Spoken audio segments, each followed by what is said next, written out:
15 maids. 2 months. None lasted more than 48 hours. I lasted 48 seconds before those same 3 boys stopped screaming and wrapped their arms around me like I was the first safe thing they'd ever touched. Their father, a man with tattoos carved across his chest and a gun hidden beneath his kitchen counter, stared at me like I'd broken the laws of physics. "No one calms them down," he whispered. "No one." I shrugged. Did anyone ask them what they needed? That question changed everything. It also put a target on my back. If you believe that hard-working mothers deserve a chance, that people shouldn't be ignored just because they're struggling, hit that subscribe button for Ebony and Pearl stories right now. Only people who look down on single moms trying to survive won't subscribe. Let me start at the beginning. My name is Indira Langston. I'm 29 years old, and I'm the mother of a stubborn but brilliant 8-year-old boy named Malik. We used to be okay. Not great, but okay. Then Malik's father disappeared. No warning. No goodbye. No forwarding address. Just gone, like we'd never existed to him at all. Then rent doubled. Then my cleaning company cut my hours. Suddenly, okay became desperate. I was working night shifts at office towers in Seoul, scrubbing floors until my knees ached and my hands cracked. I was sleeping 3 hours a day if I was lucky. I was skipping meals so Malik could eat breakfast before school and still finding eviction notices slipped under my door like threats. Malik needed new school uniforms. The electricity bill was 2 months overdue. And I was so tired I could barely see straight. So when I saw the ad at 2 in the morning, my eyes burning, my back screaming, I didn't hesitate. Private residence hiring.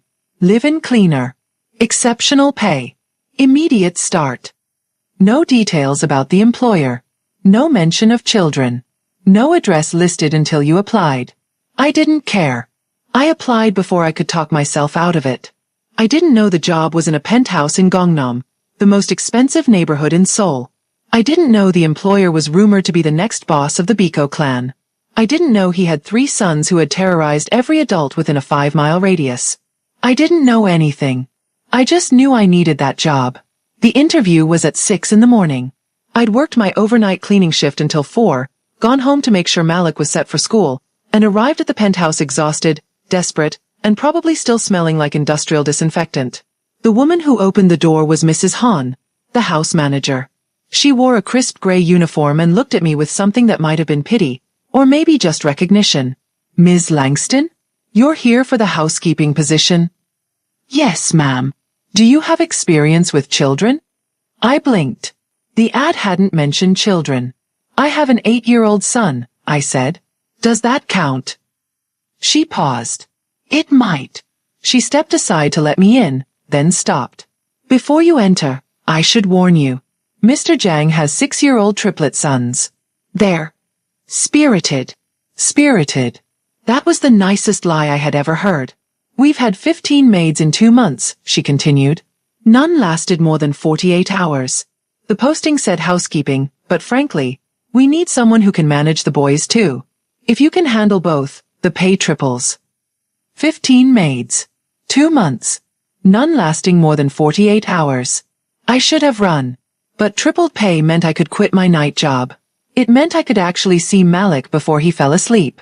It meant I could maybe finally stop drowning. "I can try," I said. That's when I heard the screaming. Not scared screaming. War cry screaming. The kind of screaming that said something very expensive was about to be destroyed. Mrs. Han sighed. "That would be the boys." She led me through the penthouse.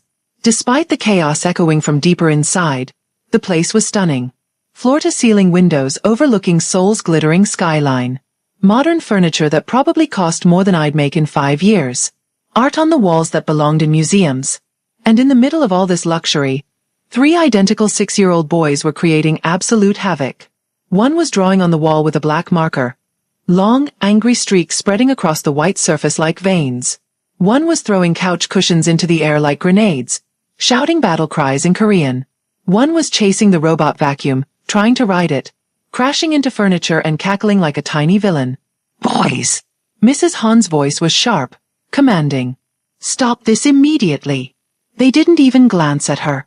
"We've tried everything," she said to me, exhausted. Strict nannies. Gentle nannies. Nannies with every certification imaginable. They either can't control the boys or the boys make them so miserable they quit. I watched the chaos.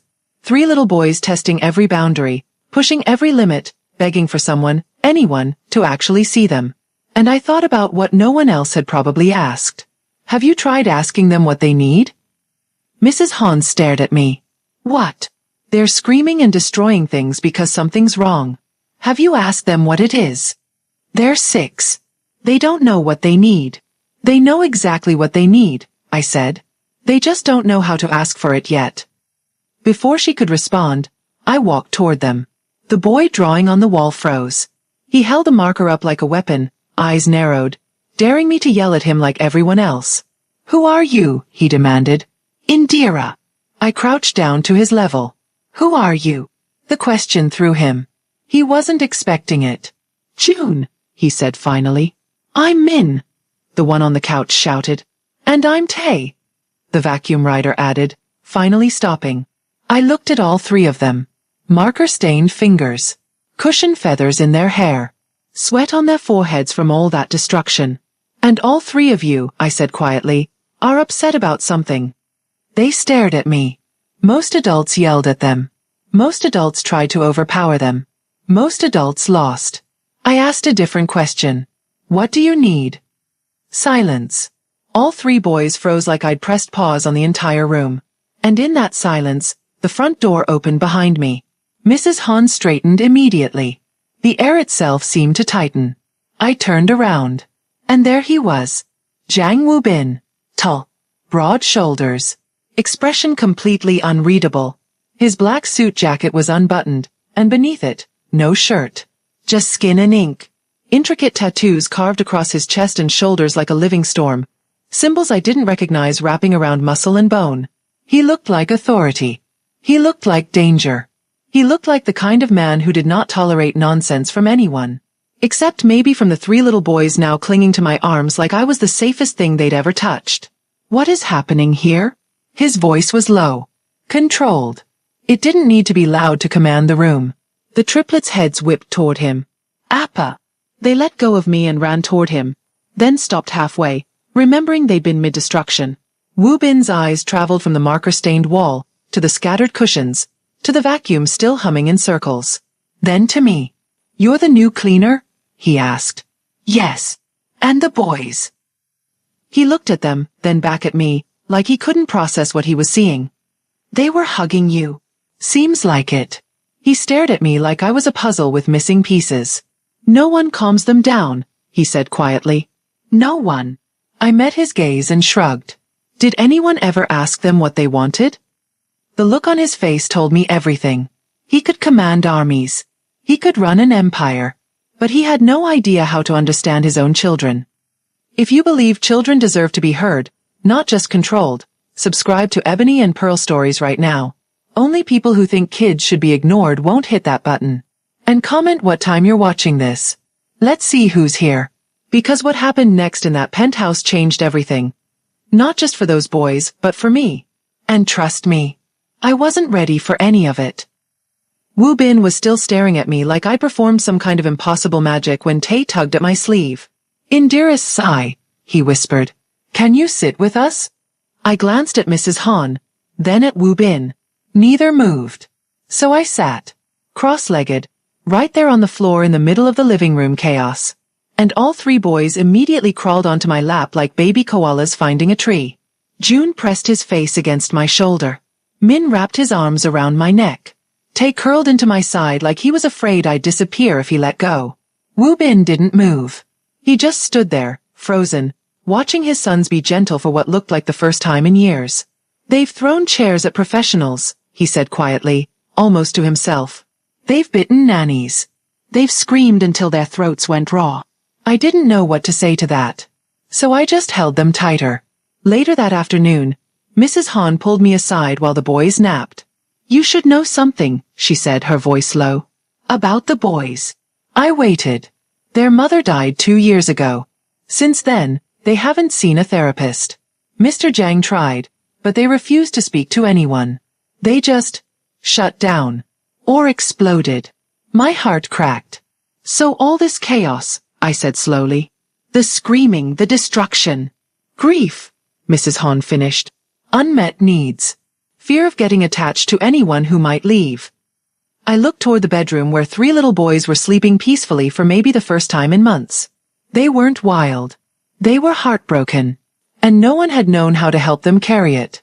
My first full day in that penthouse was exhausting, but not because of the boys. It was exhausting because they wouldn't leave my side. I cleaned the kitchen. They helped by handing me sponges and asking 1,000 questions. I organized the playroom. They followed me around like ducklings, showing me every toy, every drawing, every broken thing they wanted me to fix. I told them a story before lunch. Just something I made up about a brave knight and 3 dragon brothers who protected their kingdom. They listened like I was giving them water after years in a desert. By dinner, all 3 had claimed permanent spots next to me at the table. And I realized something. They didn't need discipline. They needed presence. They needed someone who wasn't going to leave. Wu Bin watched me all day. Not in a creepy way. Not even in a romantic way. More like he was trying to solve an equation that didn't make sense. That evening, he found me in the hallway after I tucked the boys into bed. "Why haven't you quit?" he asked. "Excuse me. Everyone quits. The yelling, the mess, the tantrums. It breaks people. But you're still here." I leaned against the wall, tired but steady. "Because they don't scare me," I said. "They're not scary. They're sad. There's a difference." He didn't respond, but something shifted in his expression, like he was seeing me for the first time. Over the next few days, I started noticing things. Men in black suits with earpieces stationed at every entrance. Doors that were always locked. Rooms I was never allowed to enter.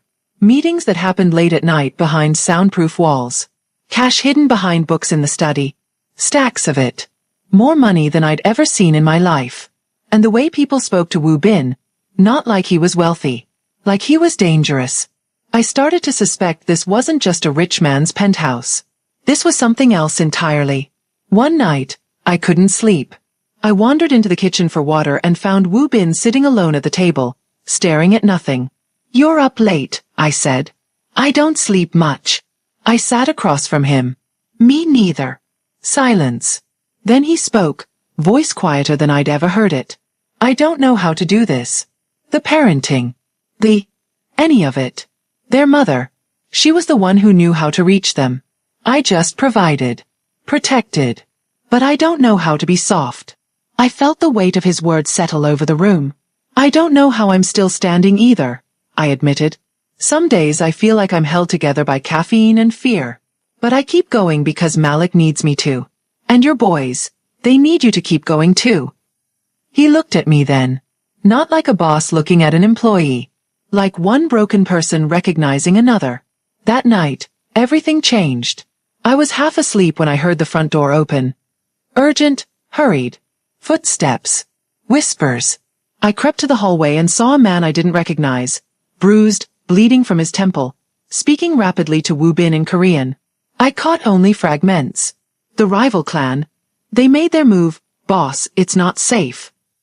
Wu Bin's expression didn't change.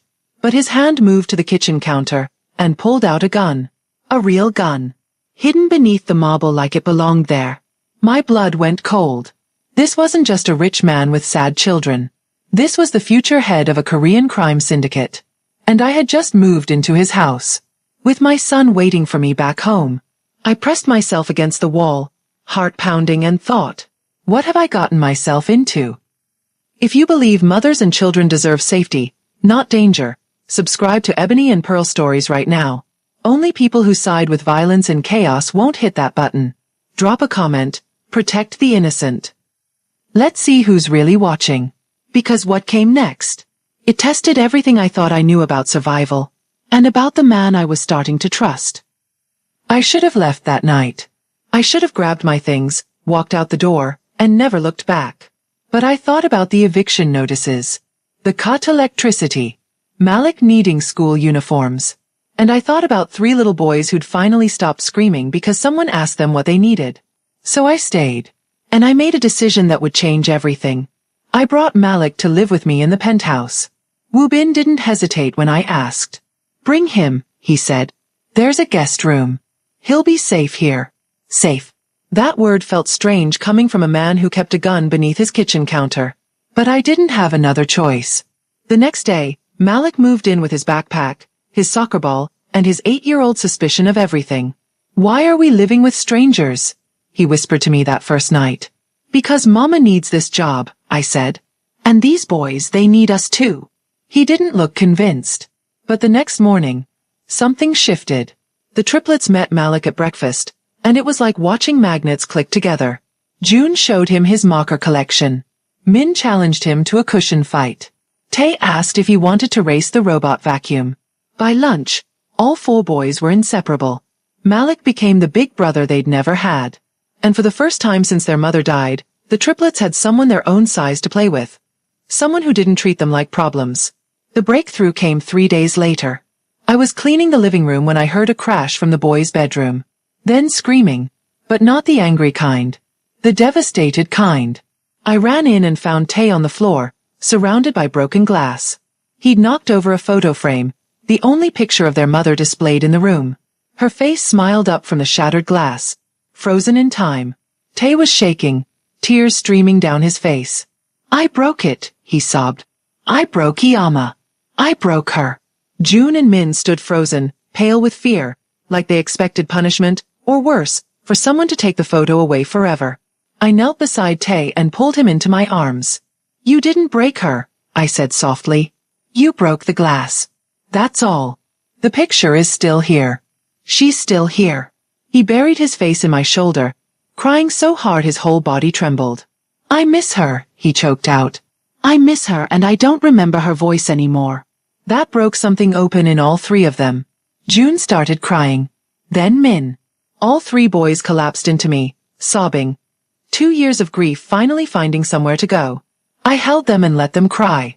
And I didn't notice Woo Bin standing in the doorway until I looked up and saw his face. He looked like a man watching something he thought he'd never see again. His sons. Being held. Being soft. Being children. He turned and walked away without a word. But I saw his hand go to his eyes before he disappeared down the hall. That night, he found me in the kitchen after the boys were asleep. "Thank you," he said quietly, "for what you did today." I just held them. No one's been able to do that. Not since. He stopped. Swallowed. Not since their mother. I waited. "She died because of me," he said finally. "The assassination attempt. It was meant for me. She was in the car. I wasn't." The words hung in the air like smoke. "The guilt," he continued, barely above a whisper. "It's eating me alive. Every time I look at them, I see her. And I know it's my fault they don't have a mother." I didn't know what to say. So I just told the truth. They don't blame you. They just miss her. And they need you to still be here. Not drowning in guilt. Present. With them. He looked at me like no one had ever said that to him before. Maybe no one had. The danger came closer the very next day. I picked Malik up from school and noticed a black car following us. 3 blocks, 4 blocks, 5. It didn't stop until we reached the penthouse. That night, Woo Bin came home with a look I hadn't seen before. Fear. "There was a message," he said. "Left on my private elevator. They know where I live. They know about the boys." He doubled the security overnight. More guards. More cameras. More locked doors. But I could see it in his eyes. He wasn't sure it would be enough. Later, I found him watching me play with the boys through the window. "Why do you care so much about them?" he asked quietly. "They're not yours." I looked at June showing Min a drawing, at Tay trying to teach Malik a Korean word. "Because someone needs to," I said. "Because they deserve to be children. Not problems. Not burdens. Just kids." He didn't respond. But when I looked at him, I saw something I hadn't seen before. Hope. Fragile, uncertain hope. Like he was letting himself believe things could be different. And maybe, just maybe, he was starting to believe it because of me. I made a mistake. I was on the phone with Mrs. Han, standing in the hallway, thinking the boys were asleep. "I don't know if I can stay," I said quietly. "The car that followed us, if they know where Malik goes to school, if they're watching us. I can't put my son in that kind of danger." I didn't hear the footsteps behind me. I didn't see 3 small faces appear around the corner. But I heard the scream. No. I spun around. June was standing there, eyes wide, face red, hands balled into fists. You can't leave, he shouted. You promised. Before I could respond, the other two erupted. Min grabbed a toy car and hurled it across the room. Tay started screaming. Not words, just raw, animal sound. June swept his arm across a shelf, sending books and figurines crashing to the floor. It was the worst meltdown I'd seen. Worse than the first day. Because this wasn't chaos for attention. This was terror. Boys! I tried to step forward. You're leaving like everyone else. June screamed. You said you'd stay. You lied. Tay was crying so hard he couldn't breathe. Min had his hands over his ears, rocking back and forth. I didn't know what to do. Then Malik stepped into the room. My 8-year-old son walked straight into the storm and stood in front of me. Stop, he said firmly. Not yelling, just steady. She's not leaving because she doesn't care. She's scared because people are following us. She's trying to protect me. The triplets froze, chests heaving. But you don't get it, Malik continued, looking at them. You're scared she'll leave like everyone else. Right. June's lip trembled. He nodded. She won't, Malik said. My mom doesn't leave people. She's the only one who never leaves. He looked back at me. And I broke. Because I realized what I was to these boys. Not a maid. Not a nanny. The only stable adult they'd trusted in 2 years. And I was about to do exactly what everyone else had done. I sat down on the floor. Right there, in the middle of the destroyed room. I opened my arms. Come here, I whispered. Tay moved first. Then Min. Then June. All 3 boys collapsed into me, sobbing so hard their bodies shook. 2 years of grief, 2 years of abandonment, 2 years of being treated like problems instead of children. It all came pouring out at once. I held them and let them cry. Malik sat beside me, one hand on Tay's back. And that's when I heard footsteps behind me. Woo Bin stood in the doorway. I don't know how long he'd been there. Long enough to see everything. His face was pale. His jaw tight. Then his knees buckled. He didn't fall, but he lowered himself to the ground like the weight of it all had finally become too heavy. Please, he said, voice cracking. Please stay. I looked at him. Name your salary, he continued. Name anything. I'll give you whatever you want. Just, please, don't leave them. The desperation in his voice broke something in me. I want to stay, I said. But I can't put Malik in danger. A car followed us. They know his school. If something happened to him because of me, then stay here, Woo Bin said immediately. Both of you. Full time. I'll have guards at the school. I'll have men outside the building. I'll protect him like I protect my own sons. He looked at Malik, then back at me. You're not staff to me anymore, he said quietly. You're family. All of you. And I protect my family. The word hit me like a wave. Family. Before I could respond, the lights flickered. Then the alarms went off. Woo Bin's phone buzzed. He answered, listened, and his face went cold. Get the children to the safe room. Now. What's happening? I asked, already pulling the boys to their feet. They're here. The rival clan. They've breached the parking garage. My blood turned to ice. I grabbed all 4 boys, 3 triplets and my son, and ran. Woo Bin's men were already moving through the penthouse, guns drawn, voices clipped and urgent. I heard shouting from below then. Gunfire. Sharp. Loud. Real. The boys screamed. I shoved them into the safe room, reinforced walls, steel door, no windows, and put my body between them and the entrance. Stay behind me, I said. Don't move. Don't make a sound. June was shaking. Min had his eyes squeezed shut. Tay was whimpering. Malik grabbed my hand. Mom, he whispered. Are we going to die? No, I said. I won't let anything happen to you. Any of you. The gunfire lasted maybe 2 minutes. It felt like 2 hours. Then silence. A knock on the door. It's clear, Woo Bin's voice came through. They're gone. My men handled it. I opened the door and saw him standing there. Shirt torn, knuckles bleeding, but alive. He looked at me. At the 4 boys huddled behind me. At the way I'd shielded them with my own body.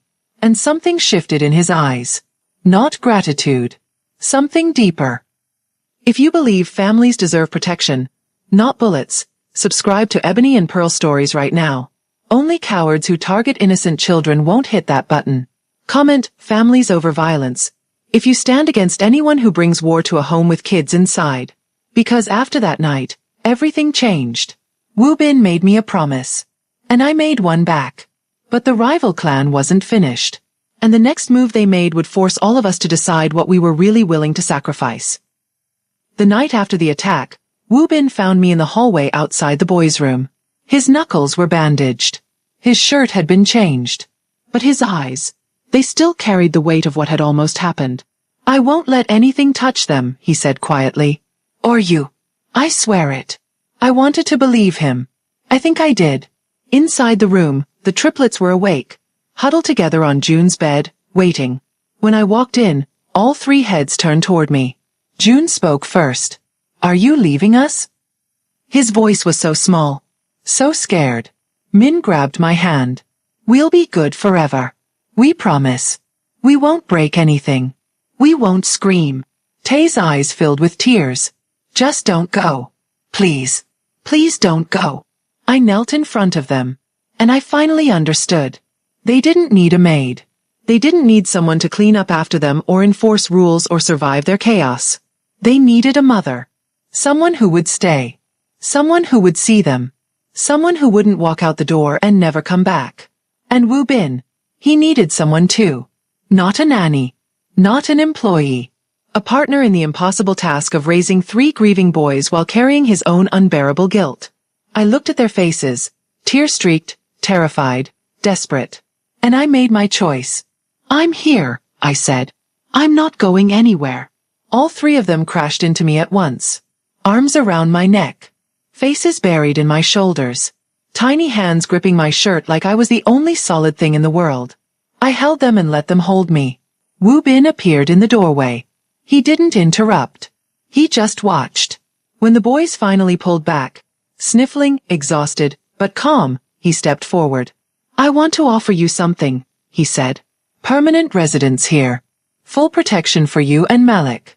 A salary triple what we discussed. I opened my mouth to respond, but he continued. And something else. He paused. A place here. With us. Not as staff. He didn't say the word. But I heard it anyway. Family. That night, the triplets fell asleep in the living room. June's head on my lap. Min curled against my side. Tae sprawled across my legs like a starfish. Malik was beside me, leaning on my shoulder, out cold. 4 boys. 4 heartbeats. All of them finally at peace. Wu Bin stood in the doorway, watching. He didn't say anything. He didn't have to. I looked at this room, this family I never expected to have, and felt something I hadn't felt in years. Belonging. Not because I tamed wild boys, but because I finally let myself stay. If you believe every child deserves someone who won't leave, subscribe to Ebony and Pearl Stories right now. Only people who abandon the ones who need them most won't hit that button. Comment, I stayed for this, if you watched until the end. Because this story isn't over. It's just beginning.